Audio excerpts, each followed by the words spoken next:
நேயர்களே, இப்போ நாம் பார்க்க போகிற மிக முக்கியமான ஒரு தலைப்பு என்ன அப்படின்னு சொல்லி பார்த்தா, அதாவது தமிழ்நாட்டினுடைய முன்னாள் கடந்த அண்ணாமலை, பாரதிய ஜனதாவினுடைய தலைவர் அண்ணாமலையின் மீது வந்திருக்கக்கூடிய மிகப்பெரிய ஸ்கேம், அதாவது எந்த அரசு பதவியிலும் இல்லாத, அரசு பதவியில் 7 வருடம் மட்டுமே பணியாற்றிய ஒரு ஐபிஎஸ் அதிகாரியின் மீது வைக்கப்பட்டிருக்கக்கூடிய மிகப்பெரிய குற்றச்சாட்டுகள், நில மோசடி அல்லது அவருக்கான அந்த பணம் எங்கிருந்து வந்தது, இதெல்லாம் ஒவ்வொருத்தரும் தங்களுடைய இஷ்டம் போல பேசிக்கொண்டிருக்கிறார்கள்.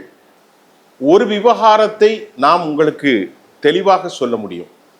என்ன அப்படின்னு கேட்டா, இதுவரை அண்ணாமலை திமுக மற்றும் அதிமுகவுடைய ஊழல்களை பாரதிய ஜனதா உலகத்திலே பரிசுத்தமான ஒரு கட்சி என்றும் அவர் சொல்லிக் கொண்டிருந்தார்.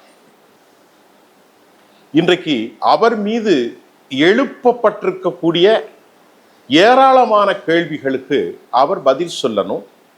அதிமுகவிலிருந்தோ திமுகவிலிருந்தோ அந்த குற்றச்சாட்டுகள் எழுப்பப்படுவதற்கு முன்னால் அவர் மீது அந்த குற்றச்சாட்டுகள் பாரதிய ஜனதாவினுடைய கோர் ஆர்எஸ்எஸ்னுடைய முகமாக பார்க்கக்கூடிய வலதுசாரி ஆழமான வெறுப்பை கக்கும் திரு கல்யாணராமன் எழுப்பிய அந்த கேள்விகளுக்கு அவர் பதில் சொன்னார். திரு கல்யாணராமன், நாங்கள் பாவ பரிசுத்தத்தை செய்து கொண்டிருக்கிறோம், இவரை ப்ரமோட் பண்ணது நாங்கத்தான், மாரிதாசும் அதைத்தான் சொல்கிறார். அதற்காக அந்த பாவத்தை கங்கையிலே கரைப்பதற்கு நாங்கள் இதை வெளிக்கொண்டு வருவதுதான் எங்களுடைய உணர்வும் பணியும் சனாதனத்தின் அடிப்படை உண்மையாக இருக்கிறது என்பது போல திரு கல்யாணராமன் பேசுகிறார். என்ன நடந்துச்சு? அண்மை காலமாக அவர் பாரதிய ஜனதாவினுடைய தலைவர்கள் கூட்டிய கூட்டங்களுக்கே செல்லல. அதாவது பொன் ராதாகிருஷ்ணன், டாக்டர் தமிழிசை, வானதி சீனிவாசன், நயினார் நாகேந்திரன், எல் முருகன், இப்படி ஏராளமான தலைவர்களை கூப்பிட்டு தமிழ்நாட்டுடைய அரசியல் யூகம் அமைப்பதற்கு முதல் கூட்டம் டெல்லியிலே போட்டார்கள். அதை அவர் செல்லவில்லை. 12ஆம் தேதி இவருக்கு அழைப்பிருந்ததாக சொல்லப்பட்ட நிலையில் இவர் அங்கு செல்ல மறுத்தார். கேட்டால் திருமணத்திற்கு செல்ல வேண்டியிருக்கிறது அண்ணா என்று சொன்னார். இந்த நிலையில் அவர் கோவை நெய்யல் ஆற்றங்கரையிலே ஒரு 7.5 ஏக்கர் என்று சொல்லப்படுகிறது, அல்லது ஒரு 12 ஏக்கர், ஒரு 7.5-8 ஏக்கரை வாங்கியிருக்கிறார். 40 லட்சம் ரூபாய்க்கு அதற்கு ரிஜிஸ்ட்ரேஷன். 40,59,000 ஏதோ ஒரு சில்லற அமௌண்ட். அது கைட்லைன்ஸ் வேல்யூல 9% அப்படின்னு பார்த்தா அதனுடைய மதிப்பு கிட்டத்தட்ட இந்த அமைப்பு வருகிறது. ஆனால் அதனுடைய உண்மையான மதிப்பு 70 - 80 கோடி ரூபாய் என்று சொல்லப்படுகிறது. ஏனென்று கேட்டால், திரு அண்ணாமலை வாங்கியிருக்கக்கூடிய அந்த இடத்தில் ஒரு கிரவுண்ட் சென்ட்டினுடைய விலை சற்றேறக்குறைய 10 லட்சம் ரூபாய் வரைக்கும் செல்வதாகவும், ஏக்கரின் விலை 10 கோடிக்கு மேல் என்றும் சொல்லப்படுகிறது. அப்படி என்றால் அதனுடைய ஒட்டுமொத்த மதிப்பு 70 கோடி இல்லை, 80 கோடிக்கு மேல் இருக்கும். அதை 40 லட்சத்தில் அவர் ரிஜிஸ்ட்ரேஷன் செய்து மக்களை மடைமாற்றம் செய்கிறார். இதற்கு எப்படி பதில் என்ற கேள்வி வருகிறது. அண்ணாமலை அவர்கள் என்ன சொல்கிறார் என்று சொன்னால், அண்ணா, இது என்னுடைய உழைப்பில் என்னுடைய மனைவி அகிலாவினுடைய 2 பேரும் நாங்கள் சேர்த்த அந்த பணத்தை வைத்துதான் இந்த நிலை எடுத்திருக்கிறதாகவும் அவர் சொல்கிறார். இதுல நாங்கள் அண்ணா பால் பண்ணை ஆரம்பிக்க போகிறோம் என்று சொல்கிறார். கோவையில் உள்ள ஒரு சொகுசு வீட்டை அவர் வாடகைக்கு எடுத்திருக்கிற நிலையில வாடகை குடிப்பதற்கும் வட்டி கட்டுவதற்கும் வண்டிக்கு பெட்ரோல் போடுவதற்கும் எனது நண்பர்கள் தான் மாதம் 10 லட்சம் ரூபாய் தருகிறார் என்று சொல்லக்கூடிய திரு அண்ணாமலைக்கு 80 கோடி ரூபாய்க்கு டியூ கட்டக்கூடிய அளவிற்கு பணம் எங்கிருந்து வந்தது என்ற கேள்வியை பலர் எழுப்புவது நியாயம்தான். அது ஒருவேளை தவறாக இருந்தாலும் அதற்காக அவர் பதில் சொல்லக்கூடிய கடப்பாடு, அவர் தப்பினால் ஆழமாக மீண்டும் ஒரு ஊழல் கட்சியாக பாரதிய ஜனதா தமிழ்நாட்டில் வலுப்பெறப் போகிறது என்பதில் எந்த விஷயமும் அல்ல. 80 கோடி மதிப்புள்ள நிலத்தை 4.5 கோடிக்கு வாங்கி அவர் அரசுக்கு வருவாய் இழப்பு ஏற்படுத்தினார் என தேவராஜ் என்பவர் இன்றைக்கு பொதுநல வழக்கு ஒன்றை போட்டிருக்கிறார். அண்ணாமலையின் மீது சமூக வலைத்தளங்களில் பெரும் பரபரப்பை ஏற்படுத்தி இருக்கிறது. நேர்மையான அதிகாரி இதை விசாரணை நடத்த வேண்டும். ஒரு ஏழை விவசாயி குப்புசாமியினுடைய மகன் ஆண்டுக்கு 25 லட்சம் ரூபாய் சம்பாதிக்கலாம். அதுவும் 7 வருஷம்தான். அந்த 25 லட்சத்தில் 7 வருஷத்திற்கு மிஞ்சி போனால் ஒரு 1.25 கோடி அவர் சம்பாதித்திருக்கலாம். அவருடைய மனைவியினுடைய வருமானமே மிக குறைவு. இதையெல்லாம் சேர்த்து இத்தனை ஆண்டுகளாக அவர்கள் உணவு சாப்பிட்டிருக்கிறார்கள், குழந்தைகளை படிப்பு வைத்திருக்கிறார்கள், அதல்லாமல் பயணித்திருக்கிறார், நிறைய செலவு பண்ணியிருக்கிறார். ஆகிய அவரிடத்தில் 80 கோடிக்கான வருமானம் எங்கிருந்து வந்தது? இது நல்ல நியாயமான கேள்விதான். ஆகவே இந்த முறைகேடான பணத்தில் வாங்கியதால் வெறும் 4.5 கோடிக்கு பத்திரப்பதவி என்றால் அவர்கள் எந்த திமுக மட்டும் நம்ம கேட்க முடியாது. அது ஒரு ஜேர்னலிஸ்டத்துக்கு ஒரு சரியாக இல்லை. அண்ணாமலை இதுக்கு பதில் சொல்லணும்.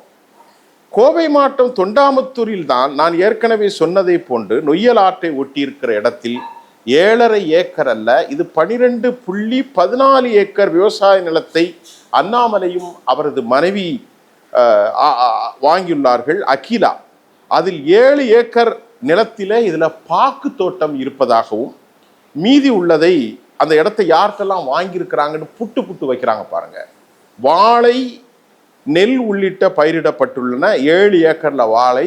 அதிமுகவினுடைய மாவட்ட செயலாளர் கவுன்சிலருமான வேலுமணியினுடைய தீவிர ஆதரவாளர் யார்கிட்டெல்லாம் வாங்கியிருக்காங்கன்னு சொல்றாங்க. அந்த பிரதீப், அவரது சித்தப்பா டி.ஏ. பெருமாள் சாமி கவுண்டர் மற்றும் அவரது வாரிசுகளிடம் இருந்துதான் அண்ணாமலை வாங்கியிருக்கிறார். இதெல்லாம் புட்டு வைக்கிறாங்க.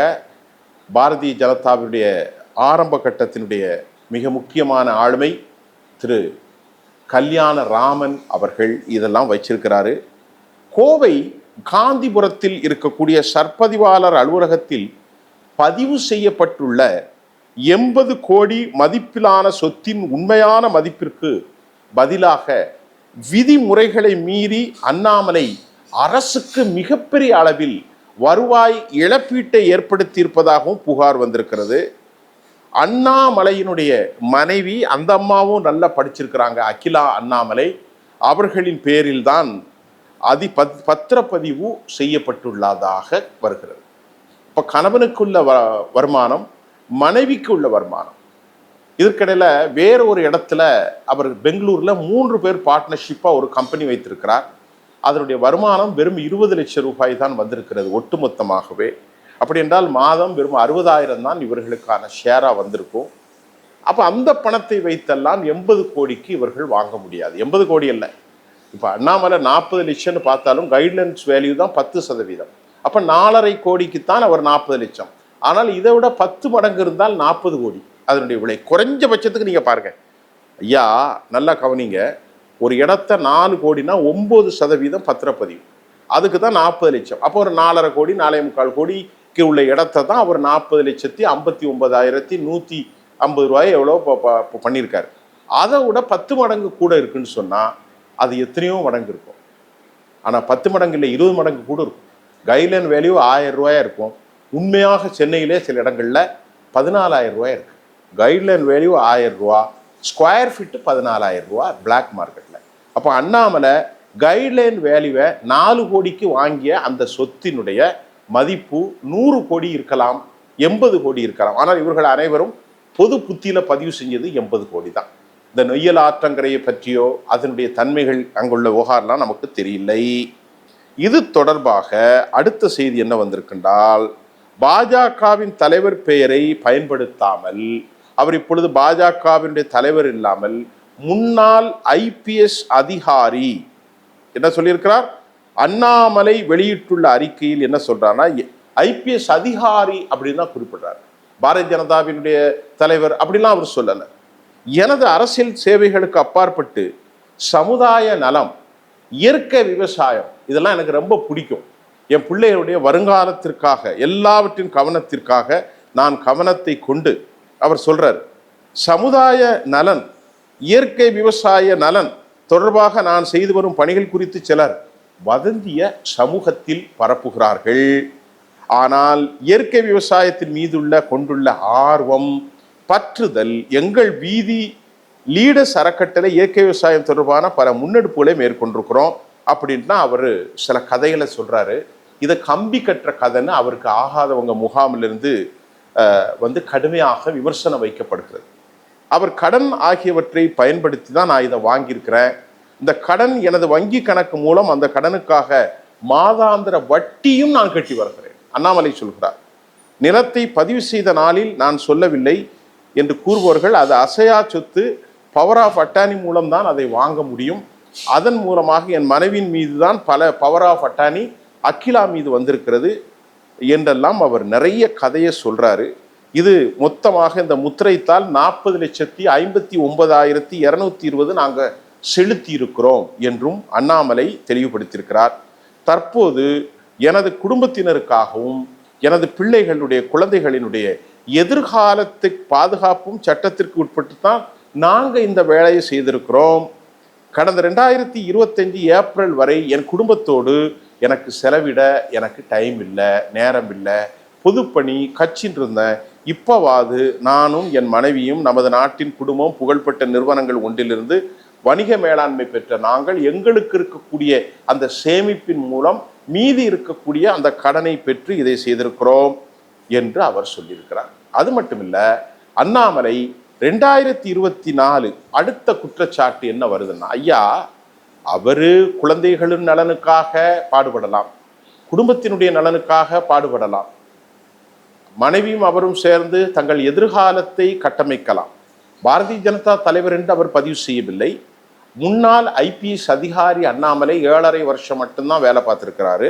அவருக்கான வருமானத்தை சொல்லிட்டோம். பிறப்பால் அவர் பெரிய செல்வந்தர் குடும்பத்திலாம் வந்தவர் அல்ல. அவங்க அப்பா சாதாரணமான மனிதர் திரு குப்புசாமி அவர்கள். ஆக இப்பொழுது பொதுக்களத்தில் மிக வீரியமாக பேசியதால் அண்ணாமலை இதற்கு பதில் சொல்லித்தான் ஆகணும். 39 வயசுல நீ என்ன ஆட்டம் போட்டீங்க அவங்க கேட்குறாங்க. ஆக இதற்கு நீங்க பதில் சொல்லுங்கன்னு அண்ணாமலை கூட இருந்த மாரிதாஸ், அண்ணாமலையின் சித்தாந்தத்தை ஏற்றுக்கொண்ட கடும் போக்குவாதி கல்யாணராமன், இவர்களுடைய கொஸ்டின்ஸ் தான் அவர் பதில் சொல்லணும். திமுகவோ அதிமுகவோ காங்கிரஸோ வலது மற்ற கம்யூனிஸ்டுகளோ அல்லது NTK இல்லது விஜய் கட்சி இதெல்லாம் சொல்ல வேண்டியதில்லை. முதல்ல உங்க கட்சியினுடைய கோர் ஹிந்துத்துவாவினுடைய அடிப்படை சங்கநாதம் எழுப்புகிற அந்த குரலுக்கு, முழங்குகிற அந்த ஓசைக்கு பதிலளிக்கணும். இல்லைன்னா அந்த குரலை நீங்கள் இழுத்து மூட வேண்டும். அண்ணாமலை 2024 நாடாளுமன்ற தேர்தலில் அவருடைய அஃபிடாவிட்ல எனக்கு 20 லட்சம் வருவாய் வருவதாகவும் அவரது மனைவிக்கு 6 லட்சம் வருமானம் வந்துள்ளதாகவும் கணக்கு காட்டியிருக்கிறார். எனக்கே 20 லட்சம், என் ஒய்ஃபுக்கு 6 லட்சம். அப்போ அந்த ஒய்ஃபுக்கு மாதம் 50,000 ரூபா கூட இல்லை. சரி 50,000மோ 48,000மோ வச்சுக்கிட்டாலும் கூட அவர்களுக்கு மந்த்லி இன்கம் ஒரு 6 லட்சம் வருது. எனக்கு ஒரு 20 லட்சம் வருது. இந்த வருமானத்திற்கு அதிகமாக 40 லட்சம் வரைதான் எனக்கு கடன் கிடைக்கும். கடந்த ஆண்டில் அவர் தனது எந்த சொத்துக்களையும் விற்றதாக தெரியவில்லை. அப்படி இருக்கும்போது 4.5 கோடி மதிப்பில் அவர் எப்படி 40,59,220 ரூபாய்க்கு முத்திரத்தால் வாங்கினாரு என்ற கேள்வி எழுகின்றது.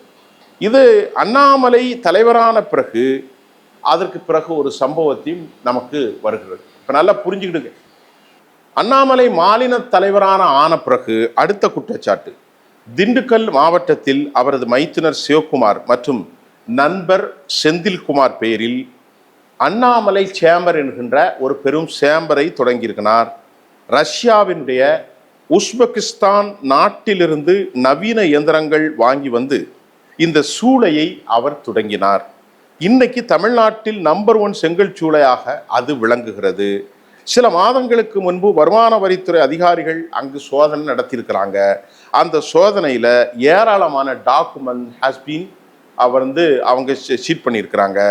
வசதி குறைவான மைத்துனர், அதாவது அகிலாவினுடைய தம்பி, அவர் பேர் என்னது, சிவகுமார், அவருடைய நண்பர் செந்தில்குமார் எப்படி ஆரம்பிச்சாங்க கேள்வி வருமா இல்லையா? வழி இல்லாத ஒரு சூழ்நிலையில இந்த கேள்விக்கும் பதில் இல்லை. இதையும் கல்யாணராமன் தான் எழுப்புகிறார் டைம்ஸ் ஆஃப் இந்தியாவுடைய தனது பேட்டியில். மணல் அதிபர்களை அவர் மீது வைக்கிற குற்றச்சாட்டுகள், பொதுக்களத்தில் மணல் அதிபர்களை மிரட்டினார், அவர்களிடம் குறைந்த விலைக்கு மணல் வாங்கித்தான் அவர் சூளையை ஆரம்பித்தார் என்ற புகார். இப்ப இதெல்லாம் பல புகார்கள் வருகிறது. இப்ப அண்ணாமலையினுடைய ஆண்டு வருமானத்தை நான் இப்போ உங்களுக்கு தாரேன். அதை அப்படியே ஸ்க்ரால் பண்ண போகிறாங்க.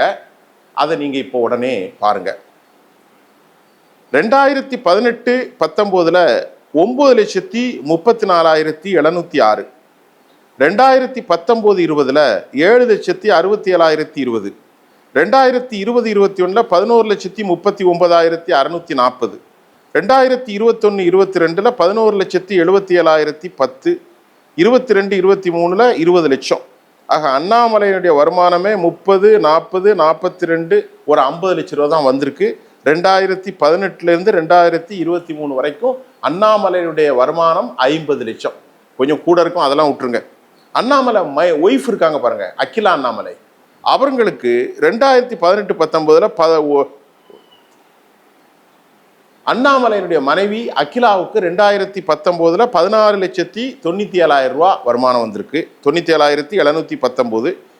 20 வரைக்கும் 19-20 15,09,430, 20-21 21,58,450 ரூபா அவங்களுக்கு வருமானம். அது மட்டும் 21 7,70,680 ரூபா வருமானம். அதுக்கப்புறம் 22-23 6 லட்சம் 8,480. ஆக அதை பார்த்தா 16, 15 ஒரு 31, ஒரு 50, 57 ஒரு 65 லட்ச ரூபா அந்த அம்மாவுக்கு வந்திருக்கு. இவருக்கு ஒரு 50. அப்போ 2 பேருக்கும் சேர்ந்த 1,10,00,000 தான். இந்த 1,10,00,000 தான் 2019 18 வந்திருக்கு. அதுக்கப்புறம் தான் அவர் அரசியலுக்கு வாராரு. இந்த 2018 2023 வரைக்கும் இதுதான் அவங்க காட்டியிருக்கிறாங்க. இதுக்கு இடையில பலாயிரக்கணக்கான சேம்பர் கோடிக்கணக்காக இம்போர்ட் செய்யக்கூடிய விவகாரத்திற்கு பணம் எங்கிருந்து வந்துச்சு மிஸ்டர் அண்ணாமலை? அவங்க கேட்குறாங்க, நான் கேட்கல. இரண்டாவது, நொய்யல் ஆட்டங்கரையில் 12.14 சென்ட் வாங்குறதுக்கு பணம் எங்கிருந்து வந்தது? 40 லட்சம் எங்கிருந்து ரெஜிஸ்டர் ஆக்குனீங்க? அது மட்டும் இல்லாமல் உங்கள் கையில் போட்டிருக்கல ரஃபேல் வாட்சி, அதை ஒருத்தட்ட வாங்கியிருக்காரு. அந்த வாட்சியை 3.5 லட்சம் ரூபாய்க்கு அவர் கொடுத்தாரா? பல கேள்விகள் எழும். அண்ணாமலை ஊழல் செய்தார் என்று நாம் சொல்லவில்லை. எதிர்க்கட்சிகள் சொல்லலாம், அவர் கட்ட பஞ்சாயத்து செய்தார், என்ஃபோர்ஸ்மெண்ட் டைரக்டர் இடியை வைத்து சிபிஐ வைத்து ஆட்களை மிரட்டினார் என்றெல்லாம் அவர்கள் சொல்லியிருக்கலாம். அது முக்கியமல்ல.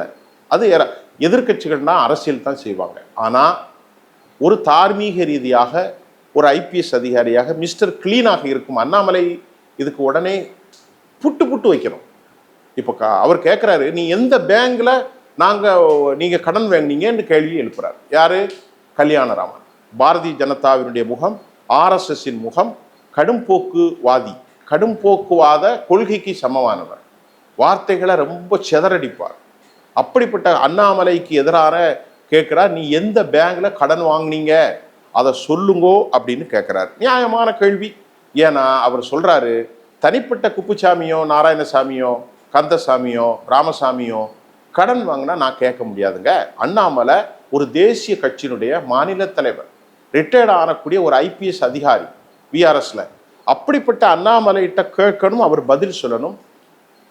அவர் கண்டிப்பாக அண்ணாமலை மட்டுமல்ல, யாரெல்லாம் அப்படிப்பட்ட இருக்கலாம், they should have a right to come forward and explain everything. எல்லாவற்றையும் அவர் டிஸ்க்ளோஸ் பண்ணணும் மீடியாவுக்கு முன்பு அப்படின்னு கரெக்டான கேள்வியை கேட்கிறார். மாரிதாசும் கேட்கிறார், வலைத்தளங்களிலும் கேட்கிறது. இன்னும் காலங்கள் செல்ல செல்ல வரும். இதுக்கு இடையில அண்ணாமலைக்கு மேல ஒரு பெரிய பிராமின் லாபி இருந்தது. எச் ராஜா, அது மாதிரி கேடி ராகவன், கடைசியில் ஆட்டை கடித்து மாட்டை கடித்து அவர் நிர்மலா சீதாராமன், குருமூர்த்தி போன்றவர்கள் எல்லாம் அவரை எதிர்ப்பதற்கு காரணம் என்ன? முழுமையாக அவர் ஆர்எஸ்எஸ் லாபியை, அதாவது பிராமின் லாபியை ஒழித்தார். இது சரியான காலகட்டம் என்று அவரை முடக்கினார்கள். அண்ணாமலை ஓஹோ ஆஹோன்னு போயிருந்த அறிவுசார் தளத்தின் திரு குருமூர்த்தி ஐயா அவர்கள் தற்போது என்ன சொல்றாங்க அப்படின்னு கேட்டா, அண்ணாமலை ரொம்ப ஃபாஸ்டா போட, ஹி ரைட் த பைக் ரொம்ப ஃபாஸ்ட். அந்த ஃபாஸ்ட் அவருக்கும் வளர்ச்சியா இருக்கும். அது ரொம்ப ஃபாஸ்டா வண்டி ஓட்டுறதுனால அந்த ஃபாஸ்டா அவருடைய வண்டி ரொம்ப ஸ்பீடா போயிட்டு, அது காலம் கடந்த அந்த வேகம் அவருக்கும் நன்மை கிடைக்கும், கட்சிக்கும் நன்மை கிடைக்குன்னு போனார். அது ஸ்டக் ஆயிட்டு அப்படின்னு சொல்லிட்டார். அப்போ அண்ணாமலை பற்றி அவர் நல்லெண்ணெய் இல்லைன்னு தான் அர்த்தம். அதுதான் உண்மை. அப்போ அவரும் இப்பொழுது கைவிட்டு விட்டார். தற்போது ஒரு எதிர்த்த பிராமின் லாபி மட்டுமல்ல, மூத்த தலைவர்கள் யாரு, நாகேந்திரன் தமிழிசை அவர்கள், பொன் ராதாகிருஷ்ணன் அவர்கள், எல் கணேஷ், அவர் பேர் என்னது முருகன், அது மட்டும் இல்லாமல் இப்படி ஏராளமான வானதி சீனிவாசன் எல்லாருமே இவருக்கு எதிர்ப்பு தான் கமலயத்தில். ஏன்னா வயசுக்கு தக்கன கொஞ்சமாக போகணும், ஒரு உடம்புல ஏற்றுக்கொள்ளக்கூடிய அளவுக்கு டோசேஜ் இருக்கணும், ரொம்ப ஓவர்.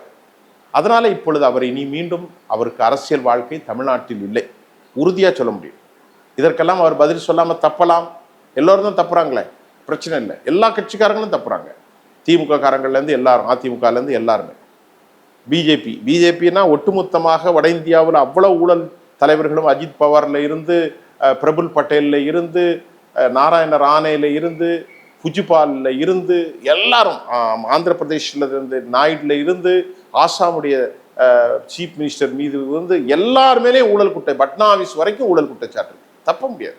அவர்கள் மிஸ்டர் கிளீனாக பாடுவாங்க. இன்னைக்கு அண்ணாமலை இன்னைக்கு மிஸ்டர் கிளீனாக தமிழ்நாட்டில் வந்தவர் 80 கோடிக்கு பதில் சொல்லுங்க, 4 கோடி இடத்த வாங்குறதுக்கு 40 லட்சத்து எங்கே வாங்கினீங்க, எந்த பேங்க்ல கடன் வாங்கினீங்க, உங்களுடைய ஐடி அசஸ் இன்கம் எப்படி வந்துச்சு, அண்ணாமலை சேம்பரில் ஒன்றுமில்லாத அகிலாவுடைய தம்பி எப்படி செந்தில்குமாரை பார்ட்னர் ஆக்குனீங்க, இப்படி ஏராளமான கேள்விகள் தொங்கித்தான் இருக்கிறது.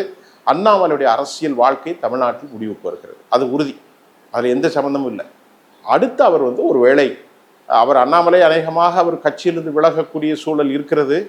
ஆனால் அவருக்கு வேறு விதமான நெருக்கடிகள் கொடுத்து தேசிய அளவில் பதவிகள் கொடுக்கப்படலாம். அவருக்கு இனி தமிழ்நாட்டில் நான் தான் தலைவன் தான் சொல்லிட்டு தெரிய முடியாது. இதுதான் இன்னைக்கு உண்மையான ஒரு பார்வை. நன்றி.